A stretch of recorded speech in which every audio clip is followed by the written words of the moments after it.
Shalom Aleim.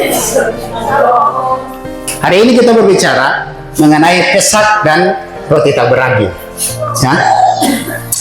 Nah, Bapak Ibu, kalau kita ketahui kalau bilang Pesak atau Paskah, ya, atau Passover, ya dari dulu kita sudah mengerti lah.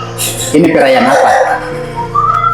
Ya, awal mula perayaan ini ya pasti seperti yang Bapak Ibu ketahui, itu adalah ketika malaikat maut itu tidak menyentuh rumah-rumah bangsa Israel karena di situ ada darah anak domba. Ketika tulah ke-10 itu mau dijatuhkan oleh Bapak Yahweh untuk bangsa Mesir, anak-anak sulung, nah disitulah anak-anak sulung daripada bangsa Israel lolos. Namanya Passover, berarti dia melewati, maut itu melewati. Nah, sampai kepada perjanjian baru atau berita dasar, Paskah ini kemudian mengartikan sebagai pengorbanan dari Tuhan Yesus, ya, pengorbanan Tuhan Yesus sebagai pengganti dari anak domba. Nah, Bapak Ibu masih ingat kan ketika Tuhan Yesus disalibkan di tiang kayu salib, ada berapa perkataan? 7, ya. Nanti kita akan lihat satu persatu. Tapi dari ke-7 itu, Bapak Ibu, yang menarik perhatian saya, ya, adalah perkataan yang keempat. Siapa yang tahu perkataan keempat, Bapak Ibu? Pasti masih cari-cari, ya. Nah, kita punya materi pada malam hari ini di Yom Pesak dan Yom Hamatsah adalah Eli Eli lama asaftani. Nah, ya, Eli Eli lama asaftani. Bingung kan? Harusnya Eli Eli lama sabaktani, itu yang biasa kita pakai.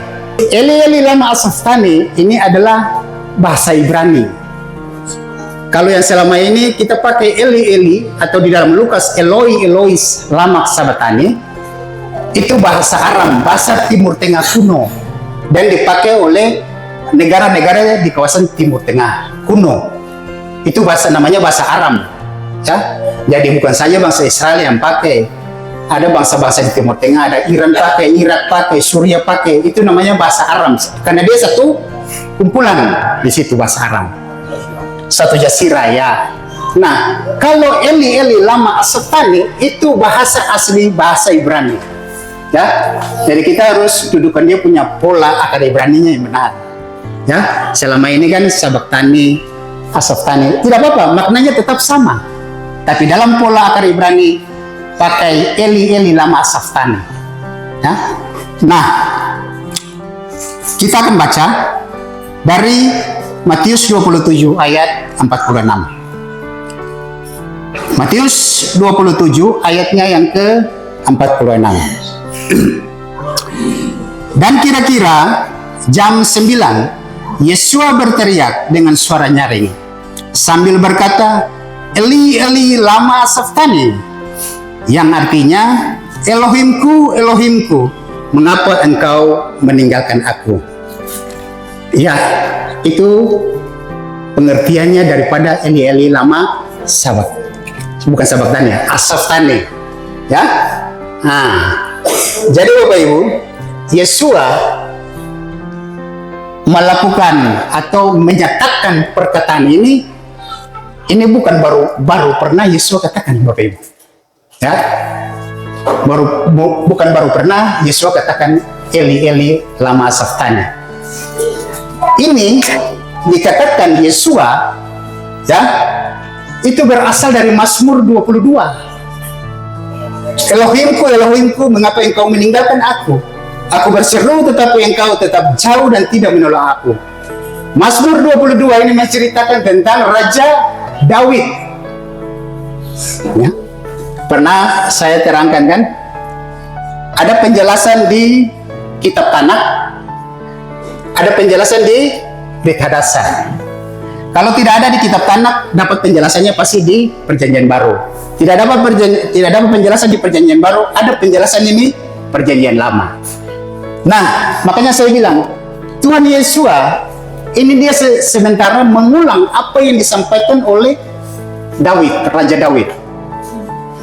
Ya, jadi ada hubungannya. Tidak serta-merta Raja Daud juga mengatakan, Elohimku, Elohimku, mengapa engkau meninggalkan aku? Jadi itu tidak secara kebetulan, Bapak Ibu. Nah, mari kita lihat satu-satu ya. Kita lihat satu-satu. Eli, ya. Eli ini menandakan relasi yang sangat pribadi dan mendalam. Jadi ada hubungan antara Yesua dengan Bapa Yahweh. Karena Yesua itu sendiri adalah Bapa Yahweh. Kemudian lama mengungkapkan pergumulan eksistensial, pergumulan keberadaannya. Ya, pergumulan di mana tempat dia saat itu berada. Saat itu dia berada di tiang kayu salib. Eksistensinya, keberadaannya di situ. Keberadaannya seperti apa? Nanti kita akan berbicara lebih lanjut, Bapak Ibu. Kemudian Asaf Tani membawa rasa penolakan total, namun tetap dalam konteks iman. Jadi dalam kemanusiaannya, ya, Yesua benar-benar seakan-akan merasa hilang dia punya keilahiannya. Bukan berarti bahwa dia bukan Tuhan. Oh tidak, dia tetap Tuhan. Tapi dia memakai citra dirinya sebagai manusia utuh untuk merasakan penderitaan itu. Dia harus ambil bagian itu. Ya? Kalau dia tidak ambil bagian itu, yang mana mungkin kita bisa diselamatkan. Ya, kalau Yesua mengambil bagian peran betul-betul Elohim, dia tetap memakai dia punya kapasitas sebagai Elohim, maka cambuk pun tidak berarti. Ya, ditusuk pun pasti tidak akan mempan, Bapak Ibu. Bisa saja dia menghilang, bisa saja ketika cambuk berduri itu dia tidak berdarah, bisa saja. Tapi dia mengambil peran sebagai manusia supaya menunjukkan kepada kita bagaimana dia menanggung dosa kita. Ya. Nah, kita lanjut Bapak Ibu. Eli itu bentuk posesif dari kata El, yang artinya Tuhan atau yang kuat atau yang perkasa. Nah, Eli atau Tuhanku bentuk pribadi dan sangat intim, menunjukkan relasi yang dekat. Jadi bukan hanya gelar. Ya, Eli, Tuhanku. Jadi ada sebuah ikatan yang sangat-sangat erat, ya, bahwa kehidupan Bapa Yahweh ada dalam Yesua, dan Yesua itu ada di dalam Bapa Yahweh, karena dua-duanya adalah satu. Ya, itu bukan dua pribadi yang berbeda, tapi memang mereka adalah satu. Ya, kalau murid-murid bilang, katakan kamu adalah guru dan Tuhan. Tuhan Yesus bilang, iya, yang kamu katakan itu benar. Akulah guru dan Tuhan. Jadi kalau orang di luar kadang-kadang bilang begini, mana ada ayat yang Yesua yang menyatakan bahwa dia itu Tuhan? Ya itu dia menyatakan. Yang bisa mengampuni dosa manusia siapa? Tuhan. Maka itu dia bilang kepada perempuan itu, pergi dan jangan berbuat dosa lagi. Itu berarti dia telah mengampuni dosa perempuan pelacur itu. Nah, sama seperti ketika murid-murid katakan, kamu adalah guru atau rabi dan Tuhan. Ya, aku adalah guru dan Tuhan. Dia menyatakan eksistensinya, menyatakan keberadaan bahwa dia adalah Tuhan. Tapi harus turun di dalam dunia sebagai manusia. Kenapa? Karena ada rencana besar daripada Bapa Yahweh untuk menyelamatkan manusia. Nah, kemudian seruan ketika Eli, ya, bukan protes kepada Bapa Yahweh, bukan. Melainkan jeritan hati yang sangat mendalam kepada Bapa yang rasa hilang saat penderitaan mencapai puncak, ya, seperti seorang anak memanggil orang tuanya atau bapaknya. Jadi betul-betul dia merasakan hubungan antara bapa dan anak itu. Nah, kita juga akan melihat apakah betul Tuhan itu meninggalkan dia atau Bapa Yahweh meninggalkan Yesua atau tidak. Ya, kita akan lihat berikut Bapak Ibu. Lama, ya, kata yang kedua. Eli, lama. Artinya, mengapa, tapi dalam akar Ibrani itu lemah. Ya, lemah. Ini bukan hanya sekedar bertanya sebabnya, ya, tapi jeritan pencarian makna dari kata lama itu. Ini bukan pertanyaan rasional, tetapi lebih seperti apa maknanya. Ya, kenapa aku harus mengalami ini? Itu maksudnya lama. Mengapa Tuhan? Mengapa Bapa? Saya yang harus tanggung semuanya ini. Makanya ketika berdoa, Tuhan Yesus bilang apa? Biarlah cawan ini berlalu daripada aku. Iya. Itu yang dibilang, itu yang dimaksud dengan lama. Mengapa itu aku yang harus menerima itu? Kalau pikiran manusia kan bisa saja Tuhan Yesus atau Bapak Yahweh langsung hapus dosa manusia tanpa perlu harus membayar harga. Bisa saja, ya. Tapi memang dalam sebuah proses untuk menguatkan iman seseorang, apalagi menguatkan iman bangsa Israel saat itu, harus terjadi sesuatu. Kalau tidak, mereka tidak percaya. Bahkan sampai sekarang pun baru sebagian yang percaya bahwa Yesus itu adalah Tuhan oleh bangsa Israel. Sampai sekarang, ya, baru sebagian. Nah, ini adalah ratapan eksistensi. Jadi bukan keluhan-keluhan. Ya, Tuhan tidak mungkin mengeluh. Cuma dia mempertanyakan saja, ya. Dia mempertanyakan kenapa aku yang harus dikorbankan. Ya. Nah, kemudian Asaftani, ya. Ini dia lebih mendalam di Asaftani. Asaftani itu asal kata dari asaf, yang artinya meninggalkan, mengabaikan, tapi juga bisa berarti menyerahkan. Yang dibilang ini menyerahkan muncul di dalam Mazmur 22 ayat 2 yang tadi saya sampaikan. Jadi lebih kepada kata menyerahkan, bukan meninggalkan. Jadi Bapak Yahweh tidak meninggalkan Yesus, tapi dia menyerahkan anaknya untuk dikorbankan. Itu maksudnya, ya. Dia harus menyerahkan anaknya. Jadi kadang-kadang kita persepsi kalau tidak memakai pola akar Ibrani, kita tidak tahu berarti Bapak Yahweh tinggalkan Yesus dong saat itu sampai dia disiksa, sampai dia ditiangkan Yesus. Tidak. Tapi yang sebenarnya adalah pakai kata menyerahkan, ya. Karena kenapa? Dia menyerahkan dia punya anak sendiri untuk dikorbankan, bukan meninggalkan anaknya, menyerahkan anaknya. Itu yang lebih tepat, ya, supaya kita lebih mengetahui makna yang sebenarnya. Nah, mengapa engkau meninggalkan aku? Ada dua sisi, ya. Perasaan tertinggal atau kesendirian total. Betul, di tiang kayu salib Yesus dikelilingi oleh banyak orang, termasuk dia punya ibu Maria dan Maria Magdalena, ya, kalau tidak salah, Maria Magdalena. Ada banyak dia pun keluarga di situ tidak meninggalkan, tapi dalam kapasitasnya dia merasa sendiri. Bukan kenapa? Karena ini yang tadi dibilang, dia merasa diserahkan sendiri di tiang kayu salib. Lalu kemudian juga tersirat bahwa Elohim membiarkan ini terjadi untuk tujuan tertentu. Ya, iya, karena semua penyerahan yang dilakukan oleh Bapak Yahweh, ya, mengorbankan anaknya Yesus, karena ada dalam rencananya Bapak Yahweh. Itu maksudnya Bapak Ibu. Nah, jadi kenapa saya ambil poin pernyataan Tuhan Yesus yang keempat, Eli Eli lama sabachthani. Jadi ketika coba digali, ternyata dia punya maknanya sangat mendalam. Ya, jadi bukan sekedar Tuhanku, Tuhanku, mengapa engkau meninggalkan aku? Ya, yang selama ini pemahaman kita. Tapi bagaimana Tuhan Yesus menyatakan keberadaannya, Bapak Yahweh menyerahkan dia selaku anaknya yang tunggal supaya bisa menebus dosa kita. Nah, mengutip dalam Mazmur 22 ayat 1, ya. Nanti Bapak Ibu coba buka di HP suci dan kitab suci. Ya. Di situ menunjukkan bahwa Yesus saat itu mengalami penderitaan yang sangat dalam. Bahkan kitab suci mencatat sampai wajahnya itu sudah tidak dikenali. Kalau kita nonton film The Passion of Christ, ya, itu kan masih kelihatan tuh dia punya wajah, masih kelihatan dia punya tubuh. Justru Yesus dicambuk itu telanjang, disalibkan itu telanjang. Tapi ketika di dalam gambar-gambar, ya tidak mungkin kan kasih telanjang seperti itu, ya.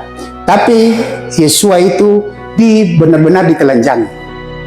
Jadi dia disiksa benar-benar telanjang bulat lah, ya. Sampai di tiang kayu salib pun telanjang bulat. Bayangkan Bapak Ibu, dua orang penjahat di samping kiri saya tidak telanjang seperti itu, tapi Yesus benar-benar ditelanjangi.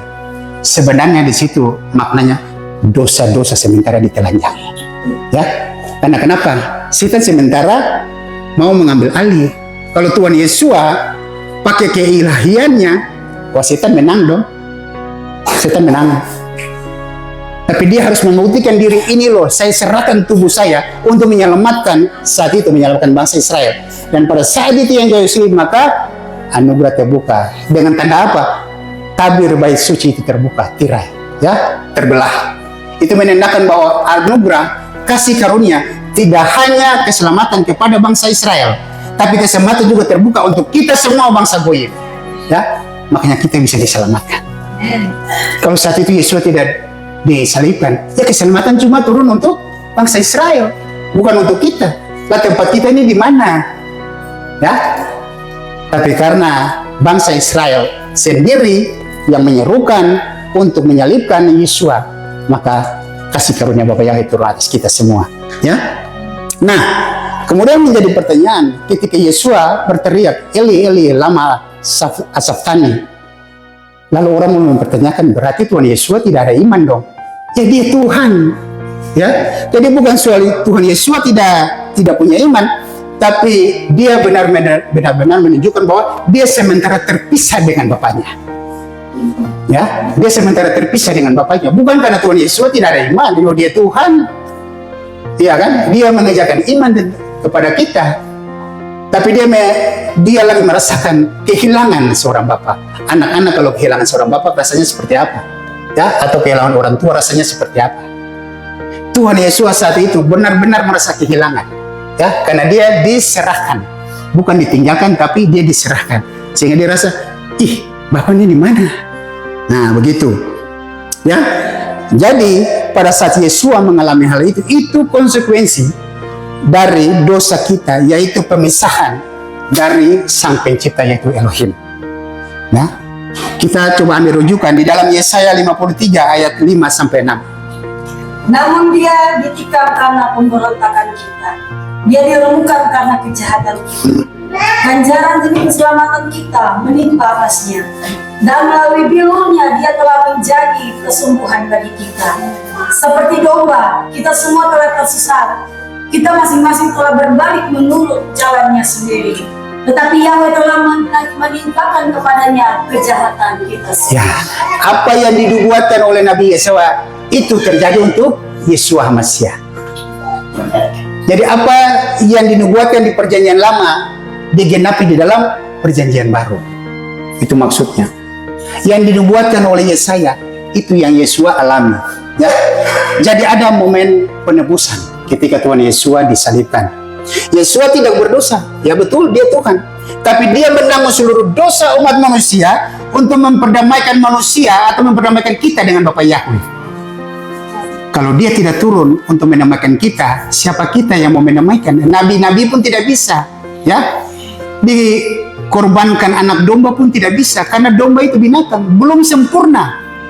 Darahnya belum sempurna. Ya, yang bisa menyempurnakan hanya darah Tuhan sendiri, yaitu Yesus. Ya. Coba di 2 Korintus 5 ayat 21. Sebab dia yang tidak mengenal dosa demi kita, seolah dia telah berbuat dosa, supaya kita dapat menjadi yang benar bagi Elohim di dalam Dia. Iya, dia tidak berdosa, ya.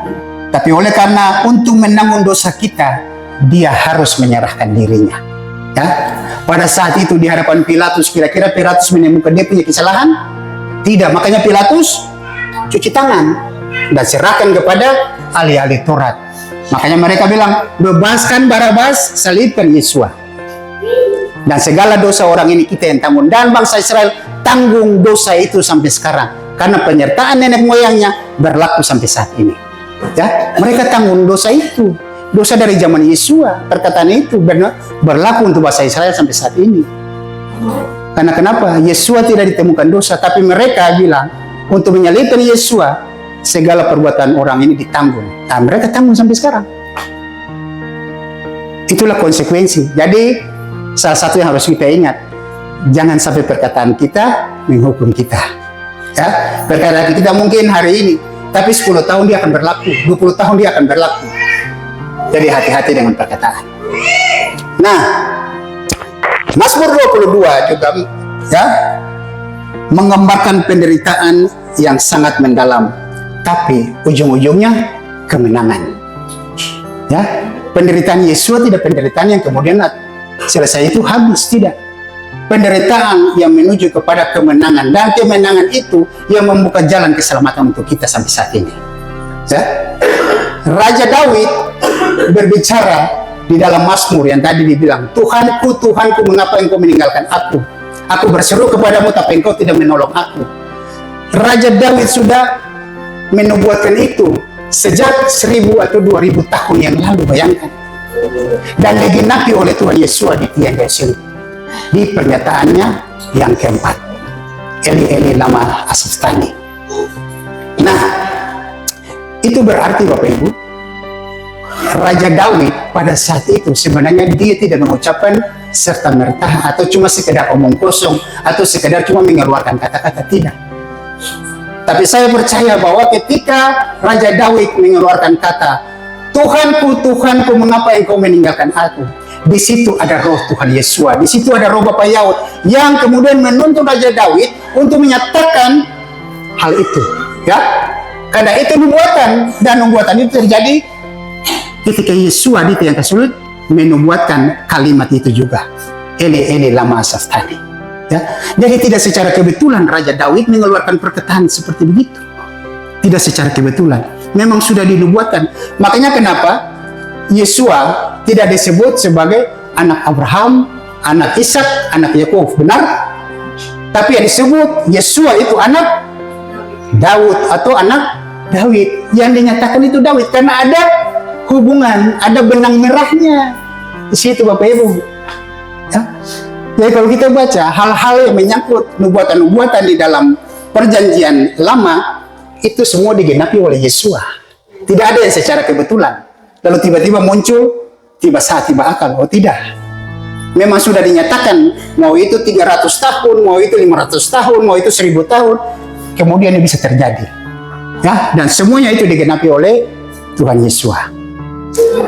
Nah, di dalam Mazmur juga ini menunjukkan penderitaan menuju kemenangan yang memberikan harapan kepada kita semua orang percaya bahwa harapan kita, keselamatan kita, ya, hanya di dalam Bapa Yahweh. Di luar Bapa Yahweh, saya jamin tidak ada keselamatan. Tuhan manapun tidak akan pernah menjamin keselamatan. Tuhan bangsa-bangsa lain, Tuhan umat-umat lain, saya jamin tidak ada jaminan keselamatan. Yang bisa menjamin keselamatan kita hanya Yeshua HaMashiach, ya, karena Dia adalah Bapa Yahweh sendiri dan Dia yang punya Samayim. Sekarang kita jalan sama-sama nih, kita bersama-sama dengan saudara-saudara kita yang Nasrani, jalan sama-sama. Kita mau menuju kepada Samayim. Sampai di depan mereka belok ke kiri. Kenapa? Karena mereka punya kiblatnya ke Arab dan Yunani.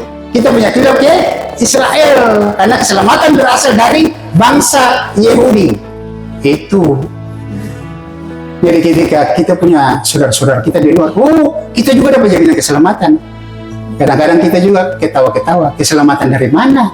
Wong yang kalian percaya itu Tuhannya orang Arab dan Tuhannya orang Yunani, bukan Tuhannya orang Israel. Padahal kitab yang kalian pakai itu kitabnya menceritakan semuanya tentang orang Israel.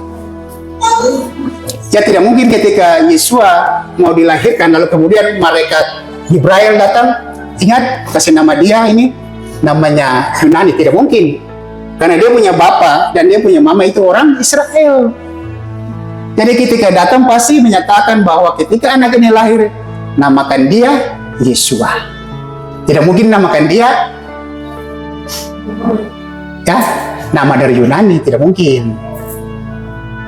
Nah, begitu Bapak Ibu. Ya, jadi ada di dalam Mazmur ini digenapi secara langsung juga dalam perjanjian baru. Bisa juga di dalam Matius 27, Markus 15, Yohanes 19 yang menceritakan tentang penyaliban Yesus. Bapak Ibu lebih koplah ya. Kalau dari kecil kita dengan firman Tuhan, pasti kita tahu perjalanan Matius, Markus, Lukas menceritakan tentang perjalanan Yesus sampai kepada penyaliban Yesus. Nah, akhir dari Mazmur yang penuh kemenangan mencerminkan kebangkitan dan penggenapan janji keselamatan bagi semua orang percaya. Ya. Lalu kemudian apa kita lihat dari 7 perkataan Yesua? Ya, saya sudah lebih fokus tadi ke perkataan yang keempat. Tapi semua perkataan Yesua di tiang kayu salib, 7 perkataan itu semua mengandung makna dan arti. Jadi tidak asal-asalan Tuhan Yesus teriak, tidak asal-asalan. Ya? Tapi semua mengandung arti. Nah, yang pertama apa Bapak Ibu? Iya Bapak. Yang pertama tentang pengampunan.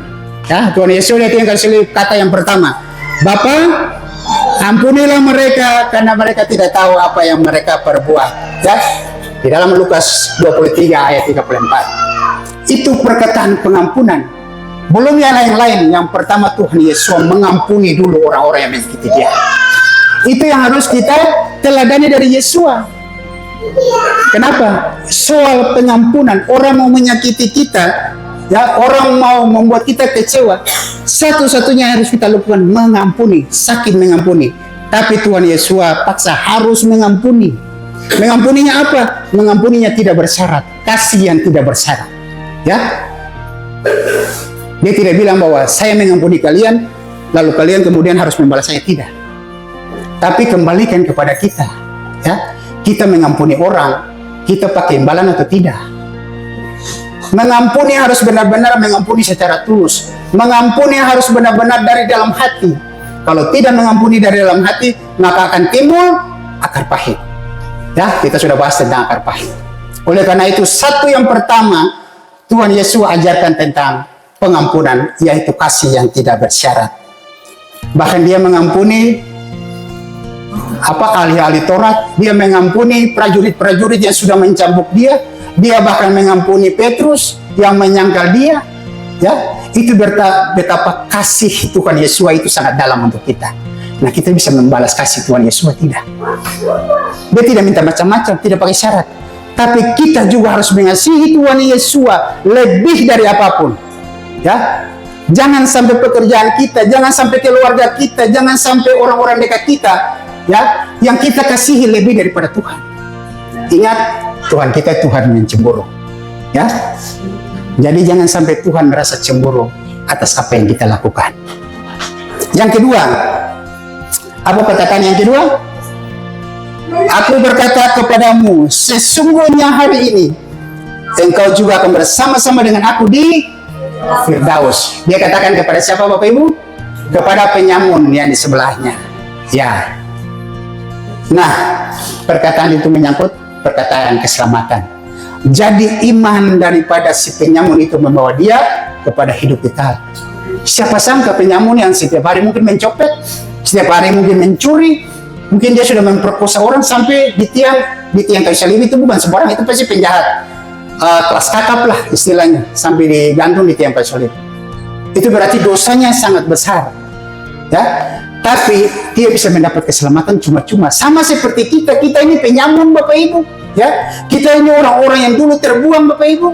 Kita dulu orang-orang goyim yang tidak mungkin mendapat keselamatan. Tapi karena kasih Bapak Yahweh begitu besar bagi kita, sehingga keselamatan itu dikasih cuma-cuma. Nah, jangan kita buang keselamatan itu, ya. Ini membuktikan bahwa iman kepada Sang Pembawa keselamatan itu, Sang Mesias itu, langsung, tidak pakai tunda-tunda. Bahkan sampai di detik-detik terakhir pun keselamatan masih bisa kita raih, ya. Tapi jangan kita berpikir begini Bapak Ibu, oh kita buat dosa dulu, nanti semua tarik nafas Senin Kamis baru mengaku dosa. Oh, tidak bisa. Itu kalau Tuhan Yesus kasih kesempatan. Tapi kalau Tuhan Yesus tidak kasih kesempatan, tiba-tiba dead, maka selesai, tidak ada waktu untuk pengampunan. Ya, jadi mulai sekarang mari pakai waktu untuk kita menyesal kita punya dosa, kita melakukan pertobatan atau istighfar, supaya ketika keselamatan itu terbuka, kita masih tetap layak di hadapan Bapak Yahweh. Ya. Nah, yang ketiga, Yang ketiga, kasih kepada keluarga. Perkataan yang ketiga, ibu, lihatlah anakmu. Ya, anak, lihatlah ibumu. Karena Maria ada dia punya mama ada di bawah tiang kayu salib. Nah, itu di dalam Yohanes 19 ayat 26 sampai 27. Perkataan Tuhan Yesus ini perkataan mengenai tanggung jawab yang sangat besar terhadap keluarga. Tanggung jawab yang sangat besar terhadap komunitas. Ya, tanggung jawab yang sangat besar terhadap kehilat di sini. Ya, makanya kita di dalam komunitas ini, kita di dalam kehilat ini, jangan lain buang muka dari yang lain. Ya, kita saling mengampuni. Ya, kita saling menopang satu dengan yang lain. Ya, jangan seperti sifat kita. Orang Ambon biasa bilang sifat orang Ambon itu apa? Seperti ketang. Tahu ketang Bapak Ibu kayak kepiting ya? Ya naik, tarik. Jangan. Tapi bagaimana kita saling mendukung? Ya, kita saling mendukung untuk mari kita sama-sama menguatkan iman kita, sama-sama saling mendoakan, sama-sama saling menopang untuk kita satu hati, satu roh, satu pikiran, supaya ketika trompet sangkakala berbunyi tidak ada satupun di sini tinggal, semuanya terangkat. Ya, nah itu yang Tuhan Yesus inginkan. Karena kenapa? Kita hidup dalam satu komunitas yang benar-benar sudah di dalam alur keselamatan. Ya. Kemudian yang keempat yang tadi saya katakan tentang penderitaan, ya, menyangkut identitas Mesias dengan manusia. Perkataan tentang penderitaan. Eli, Eli, lama asaftani. Tuhanku, Tuhanku, mengapa engkau menyerahkan aku? Jadi bukan meninggalkan aku, ya. Kalau meninggalkan berarti Bapak Yahweh tidak peduli loh dengan Tuhan Yesus, tapi dia menyerahkan dia punya anak. Nah, ini menunjukkan bahwa Yesus merasa keterpisahan baik secara rohani maupun secara fisik.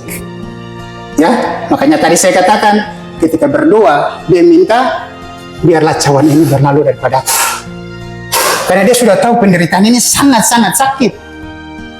Tapi dia harus mengambil porsi itu supaya kita bisa aman-aman. Kalau tidak sampai sekarang ketika kita berbuat dosa, ya, ketika kita membuat pelanggaran, mana ada domba di kota Ambon? Coba lalu kita mau sembelihnya bagaimana untuk menebus dosa? Ya, itu berarti kita tidak mungkin diselamatkan, ya kan? Apakah kita perlu pergi ke, kalau sekarang domba dikisar, ya, perlu pergi ke kisar baru ambil domba lalu kemudian sembelih, atau pergi ke Israel? Mana mungkin, tidak mungkin, ya. Nah, ini juga menggambarkan tentang nubuatan Nabi Daud, apa? Raja Daud yang tadi saya ceritakan. Jadi perlu saya panjang lebar di sini Bapak Ibu. Nah, yang berikut perkataan yang kelima, aku haus.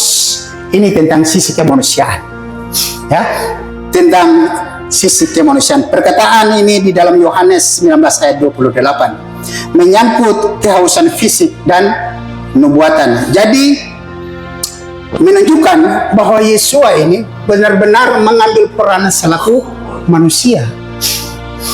Ketika dia mengambil puasa 40 hari 40 malam, dia juga kan merasa haus, dia juga merasa lapar. Makanya kenapa ketika setan mencobai dia untuk batu dirubah menjadi roti, tapi dia tidak mau.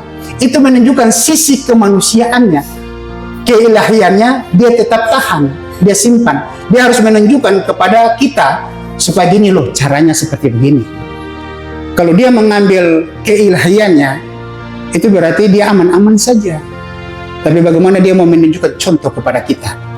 Karena Tuhan Yesus, saya katakan, dia adalah Torah Qayyim, Torah yang hidup, ya, yang bisa melaksanakan Torah secara sempurna.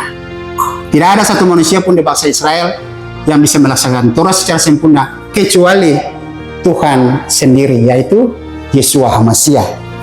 Nah, itu berarti Bapak Yahweh merindukan anaknya, ya. Sebenarnya Bapak Yahweh merindukan anaknya, tapi mau tidak mau dia harus serahkan, ya. Karena itu kehendak Bapak Yahweh dan di dalam rencana Bapak Yahweh untuk keselamatan kita selaku manusia-manusia yang percaya kepada Bapak Yahweh. Kemudian yang keenam. Yang keenam, kata yang keenam yaitu tentang Yang keenam tentang kemenangan rohani. Sudah selesai. Nah, sudah selesai ini Bapak Ibu, itu berarti bukan tugasnya selesai. Di tiang kayu salib, tugasnya selesai itu, dia selesai menebus dosa umat manusia. Sama seperti ketika kita belanja, kita telah dibayar lunas dan capnya di dalam kwitansi, pak, lunas, selesai. Ya kan? Berarti aman. Siapa yang mau tuntut kita? Sudah selesai kok. Ya? Barang kita sudah lunas. Apakah ketika barang sudah lunas lalu kemudian salah satu orang datang, itu punya saya? Oh, tidak bisa. Barang ini sudah lunas dibayar. Dan dibayar dengan apa? Dibayar dengan darah Tuhan sendiri untuk menebus dosa kita. Ya. Nah, itu menunjukkan bahwa tugas penebusan dosa telah selesai secara hukum pemerintahan saat itu maupun secara hukum rohani. Ya. Jadi hukum pemerintahan berlaku, Yesus disalibkan, dan hukum rohani berlaku bahwa kita telah dibayar lunas oleh darah Tuhan Yesus Masiah. Lalu yang ketujuh, ya, yang ketujuh tentang penyerahan. Ini berbicara menyangkut iman dan ketundukan total kepada Bapa Yahweh. Ya, ketujuh bilang apa Bapak Aldo? Ya Bapa, ke dalam tanganmu kuserahkan nyawaku. Ya, itu berarti penyerahan total. Jadi kalau kita mau mengikuti Tuhan, ikut secara total, jangan setengah-setengah, jangan abu-abu, harus jelas warnanya. Ya? Jangan sampai karena kita malu terhadap keluarga kita malu terhadap saudara kita malu terhadap komunitas kita, teman pertemanan kita dalam komunitas, lalu kemudian di dalam gedung ini kita nyebutnya Bapak Yahweh dan Yesua, tapi kemudian di luar dengan teman-teman kita menyebutnya Arab dan Yunani, Tuhan Arab dan Yunani.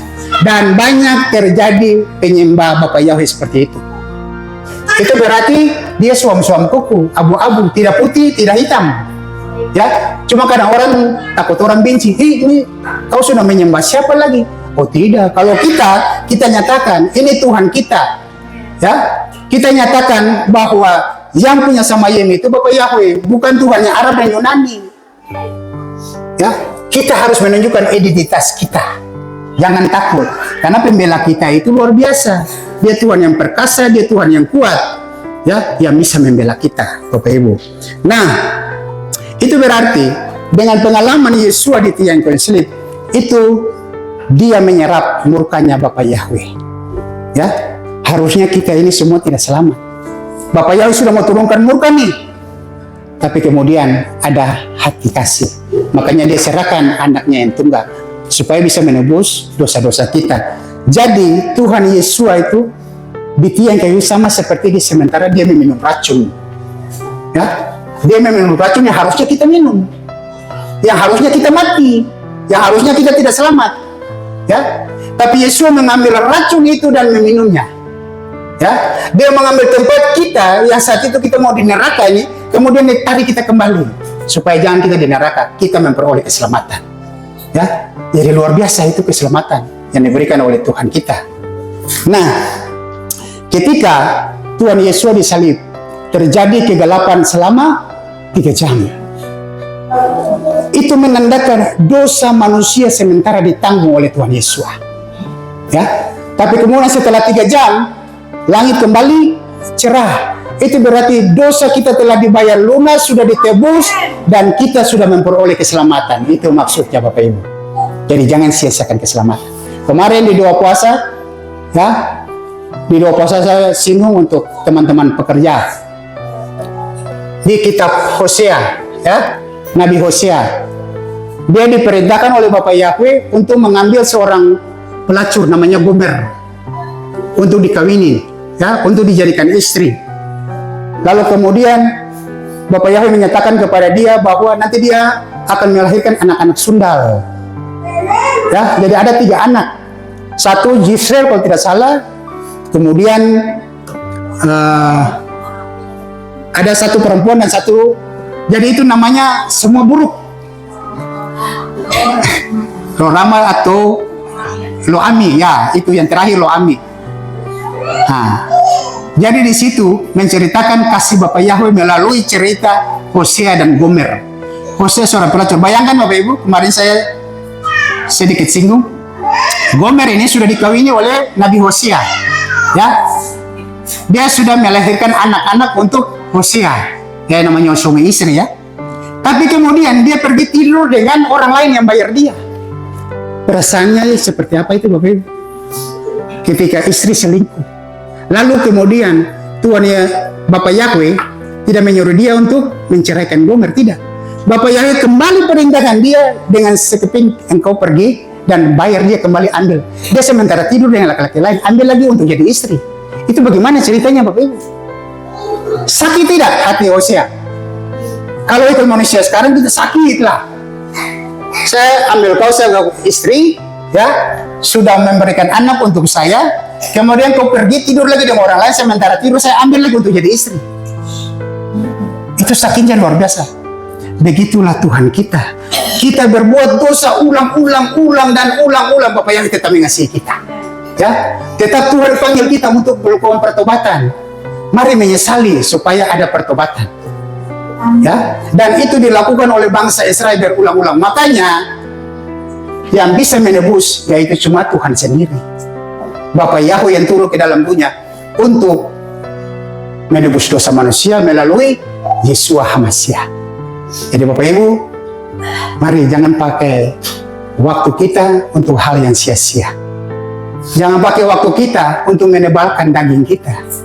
Jangan pakai waktu kita untuk mau merasakan kehendak bebas kita. Tapi pakai waktu untuk bagaimana cari Bapak Yahweh. Pakai waktu untuk bagaimana menyikis daging, menebalkan roh. Ya, supaya Bapak Yahweh tetap memandang kita layak. Ya, Bapak Yahweh tetap memandang kita bahwa kita ini bukan pelacur rohani. Amin. Ya, Bapak Yahweh tetap memandang kita bahwa kita adalah anak-anak mempelainya. Ya, saya sudah pernah terangkan dari pengikut sampai kepada yang dipanggil sampai kepada yang terpilih menjadi murid-murid. Murid-murid naik level lagi menjadi mempelai. Mempelai itu berarti sudah sangat dekat sekali. Ya, mempelai itu berarti sudah antara suami dan istri. Itu juga berarti sudah sangat dekat. Maka jangan sia-siakan waktu kita. Kita tetap berharap kepada Bapak Yahweh sampai Adonai Yeshua datang. Ya. Nah, sampai Adonai Yeshua datang. Mulai dari saat ini Bapak Ibu, ketika dalam doa-doa kita, ya, di akhir doa kita, mari kita nyatakan, Maranatha Yeshua Hosana. Ya, datanglah Yeshua, selamatkanlah kami. Ya, setiap hari Bapak Ibu nyatakan itu. Maranatha Yeshua Hosana. Datanglah Yeshua, selamatkan kami. Ya, supaya ketika Yeshua datang masih mendapati kita semua di dalam kehilat Yahweh Eli Kibor Ambon masih beriman kepada Bapak Yahweh. Ya, sehingga kita semua sama-sama terangkat. Amin. Ya, tidak ada satupun yang tinggal Bapak Ibu. Jadi benahi hidup kita sekarang, benahi pikiran kita, benahi hati kita, lalu minta kepada Bapak Yahweh, minta jantung yang mendengar, supaya setiap bisikan Roh Kudus kita tangkap itu untuk menjadi pegangan dalam kehidupan kita. Demikian firman Bapak Yahweh. Bapak Yahweh memberkati. Ya Bapak